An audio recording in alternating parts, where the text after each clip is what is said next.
And are you refreshed? Yes. Now what? Hi. Yeah. My question I'd like to ask is, I want to know how to stay positive and have a happy marriage when the other partner is really negative. I meditate, I'll be in a happy mood, and man, bam, she hits me with this stuff, and she always wants to talk about negative. And I'll tell her, hey, I don't want to talk about negative, I want to talk about the positive. And it's been a real struggle, especially since we just had a 2-month-old baby. And it's really hard on me. So I'm kind of, I practice it, I'm trying it. It works really well in a lot of areas of my life, but this one is the hardest. Someone offered the word compassion to Esther a while back. And Esther wondered if she knew what it meant, because she thought it was a bit like empathy or sympathy. And so she sat with us and asked about it, because she could feel something important in it. And we explained to her that what true compassion is being in the receptive mode and focused on someone, so that your viewpoint is including the viewpoint of your source. So what that means is, when you're in that kind of alignment, because you meditated, or because you were off on your own, because you wanted to be, because you practiced it, and then someone comes into your experience and is even attacking you or coming at you in some way, if you are solid in your alignment, then you experience what true compassion is, which is being able to hear them with no risk or threat of it taking you out of the receptive mode. And you see, that's really what the struggle that you feel is about, because sometimes we would hear people say, Abraham, I've really been doing this and I'm getting really good at it, but those people at work are so negative, because they're worried that their positive place will be eroded or is threatened by negative that is around them. And we want you to understand that it doesn't have to be, that your attention to your alignment can be so practiced that you really can stand in that place where you're not threatened by it and you don't get defensive. In fact, you just understand it like the source within you understands it. It takes some practice, but it's the only place that true freedom will ever come from, because if you need others around you to be positive before you can maintain your positivity, you can't go very far. You might have to spend a lot of time in your van at the beach alone. I understand. But when you are in true alignment, then you can be anywhere, under any condition. So we know that's a helpful basis. Do you want something else? Do you have any positive affirmations or a focus wheel that I could do, that I could put myself more in the receptive mode to stay there? So let's say that you are apart, and you are on your way to rendezvous with this person. Now, is she having a hard time because of a new baby? It's kind of been off and on, but the new baby makes it harder. And it's just, everything is negative, and she likes to play the blame game. And I don't like the blame game. But that's one of those things where she's the one person that can push my buttons out of everybody I've ever known. A lot of people can't push my buttons, but she knows what buttons to push. And it's a blame game that we like to play. When someone knows what buttons to push, what you're really saying is, they know where my vulnerability is. Yes. And where your vulnerability is in your inability to maintain your alignment even though you want to. And so we think you're starting with a false assumption. We think you're starting with the assumption that she wants you to feel bad and she's working toward that end deliberately.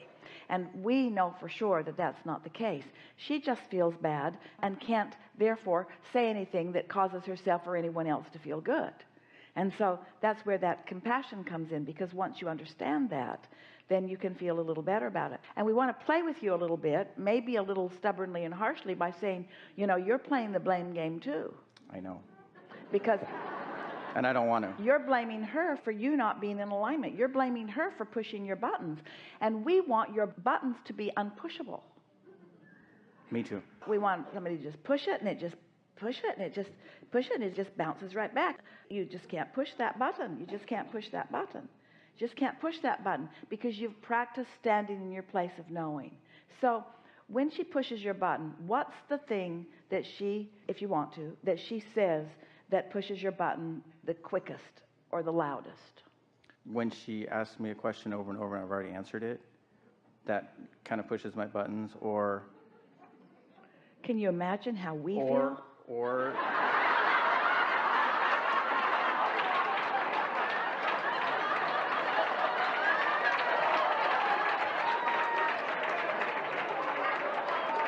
you see, we're happy to have the same question because we know it isn't because we didn't answer well. It's because you weren't in the receptive mode.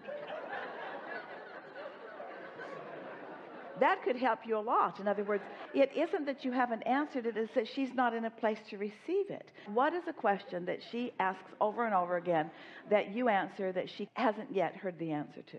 it could be a lot of things like, do you want to work on our relationship? And I'll say, yes, but I want to be happy. She says, well, you're not answering my question. I say, well, yes, I do, but I really want to be happy. That's, I want to be happy. And she said, but you're not answering my question. And I said, I have answered your question. So you be her and we'll be you. So you ask us the question. Okay. Do you want to stay together? Well, we want the other question first. Which question? Do you want to work on our relationship? Oh, do you want to work on our relationship? Do you want to work on our relationship? All day, every day, for as long as I live.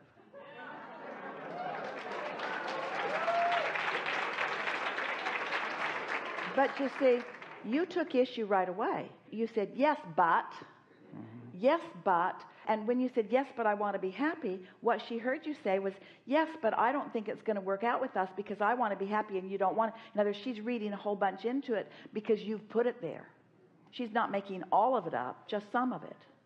So just ask us further questions because we're going to give you some answers that will diffuse the situation right away. I thought I wanted this relationship when it was just the two of us, but now it's the three of us. I want it more than ever. That's the truth, isn't it? Yes. Don't you think she would love to hear that? And Yes. what might she say that would make you feel defensive again? Because you can keep it coming if you're really feeling.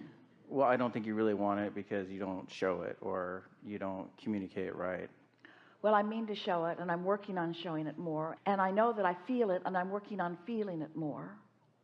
And so there's other things, but basically, yes, that's our biggest thing. And I don't know what it is, but she'll wait until it's too late to do something, then blame me for it. But you know what's happening? We're not disagreeing with anything that you are saying is going on. But this is something that for sure is happening. For whatever reason, it doesn't matter how you got here. Yes. And we are certain that you have justification for being here. But you are in a very defensive feeling place where it feels to you like she's just attacking you all the time. And what's so interesting about that is that she's asking for reassurance, which you are not wanting to give her. She's asking for reassurance, but she's asking for it in a way that makes you feel attacked. And since you feel attacked, you're responding as if you've been attacked, which doesn't reassure her. So since she asks for more reassurance, which makes you feel attacked, and then you respond to the attack that you feel, which doesn't reassure her. So it's just this cycle that can never end until somebody decides to break the cycle. So we want to ask you some questions just to see, do you feel like you're under attack? A lot of times, yes. And do you feel that those attacks are justified? The answer is no, of course. Do you feel that the attacks are justified? No. Do you feel that there could be some room for misunderstanding? Yes. Do you feel that the two of you could have a little different point of view? Yes. Do you feel that she feels under attack and that's why she attacks? Could be, yes. Do you feel that she feels attacked not just by you or not even much by you, but by circumstances or by life or by not having things the way she wants it to be? Yes. Do you think she's sort of prickly because she's just uncomfortable in general? And do you think that it's logical that when you feel like that, that you might be more biting yourself or more attacking yourself? Yes. Do you think that your inner being sees her as an attacker or as someone who's asking for something that she deeply wants? I think asking for something she deeply wants. Do you think that your inner being sees you as the basis of all of her problems? No. So do you feel like if you could be more in alignment with your inner being, that some of these conversations could go better? Yeah. Do you think that you could prepare yourself rather than feeling guarded and feeling like you're under attack and being ready for her, which you are? Do you feel that you could be ready for something else? Do you feel that you could take a little time over a period of a few days and prepare a different scenario so that you feel softer and more understanding? Do you think that these conversations could improve if you were more vibrationally ready, if you were more in the receptive mode ready? Yes. There's many things that we can think of that you could do that would make her feel better. But you don't want to do them. You stubbornly don't want to do them because you don't think she deserves it, because she's not treating you right either. So it's sort of a stalemate where she's not treating you right, so you're not going to treat her right, so she's not going to treat you right. And so somebody has to give it up. Somebody has to give up the battle. And it's going to be you.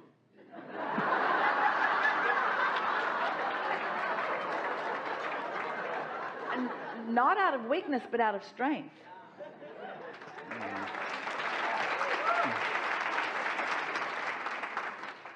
So as you do some pre-paving until you are actually inspired, we don't want you to go and say things to her that you don't mean, or things that takes effort to say them. And we don't want you to take abuse from someone either. We want you to find a way. We want you to create a new wife. And we don't mean a new wife. She cannot create a new mother, and yet we ask her to create a new mother. We want you to create a new wife with whom you have a different relationship in your own mind. We want you to see her as she really is, and see yourself as you really are, and see the two of you in a relationship that is really who you are before you are engaging. Because someone might say, well, take some flowers to her, it would make her feel good. Not if you don't feel like taking them. In other words, the last thing we want you to do is to fake liking her. We don't want you to fake that. We want you to really like her. And that's what she's feeling. You don't really like her. Not right now. You don't really like her. And we don't blame you. She's been bitchy.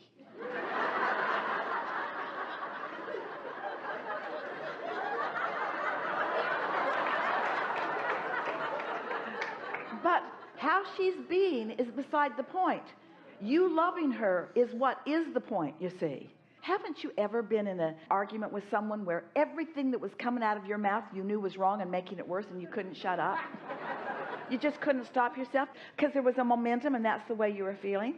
Well, you've got to find some way of feeling differently than you've been feeling before you engage, because otherwise this is just going to go on and on and on and on and on and on and on, and nobody's having any fun, and it just parlays into something more and more and more that we know for sure that you don't want. Yes. So do you remember when the two of you first came together? You remember when you first met her? Mm-hmm. Where were you? Actually, I was working at a gas station. She worked at McDonald's. So we met at the gas station. Do you remember what your feeling was when you saw her? Yes, I thought she was very beautiful. Yeah. And when you first talked to her, did she make you feel defensive? No. Did the conversation make you want to open up and show more of yourself to her? Yes. And when you did it feel good? Yes. And could you tell that the things that you were saying to her felt good to her too? Yes. You remember the first time you made love? Yes. Do you remember that realization that this was something really good and really wanted, you see? Yes. That's who you are. That's what this relationship is, you see. So we want you to think about that for a little while, or things like that, before you go home, so that when you walk in, you're that guy that was over there who was cute too and that saw her. And we want you to feel the clicking that you felt and the natural desire that was in each of your vortexes as your inner beings led you to each other. As your inner beings led you to each other, led you to the core of who you really are. And sure, you got some stuff you got to figure out, because everybody's expanding and everybody's out of the vortex sometimes. Everybody's not in the receptive mode from time to time. But the majority of who you are is someone who wants to be connected to that, and her too. And so you know what you're really fighting about? We'll be both of you now. I don't like how I feel when I'm out of the vortex, and I like to blame it all on you. Well, yeah. Well, I don't like how I feel when I'm not in the vortex either, and I like to blame it all on you. Well, yeah. Well, it's your fault. Well, it's your fault. Well, it's your fault. Well, it's your fault. Well, it's your fault. That's what this sounds like. I'm out of the vortex, and therefore I feel bad, and therefore I'm going to blame you. When what you really know is that I'm the creator of my own reality, and I want to connect to the source within me, and I want to hold you as my object of attention from that viewpoint, and I want to know the very depths of who you are, and I want our mutual vortices to blend together, and I want our family to continue to thrive and become more, and as an individual I want to expand as a result of my relationship with you, and I like you expanding as a result of your relationship with me. We're good for each other. We came together for a really good reason. This is a good thing that's happening here, not a bad thing. Then watch what happens, because it is for sure that when your feeling about her comes to the forefront of your mind and feels good to you, you will elicit something different from her. And there's just one little piece that's a sort of standoff that the two of you have got going on, and that's that you both want the other one to make the first step in loving you in a strong, strong way. And that love didn't go away. It's just buried under crap. It didn't go away. It's not gone. It's just not as active as it once was and as it can be again. You have the ability to activate the very core of you, or you can activate this edge that is the result of things not going so well in your respective days. But it's going to be fun for you to feel the inspiration that comes to you. It's going to be fun for you to feel that new idea and then to follow the impulse of expressing it. It's going to be really fun for you to watch the softening of this very beautiful, very soft, very wanting to be in vibrational alignment with her core being person. It's going to be really fun for you to watch the power of your influence as you love her back into alignment. Yeah. Thank you. Yeah.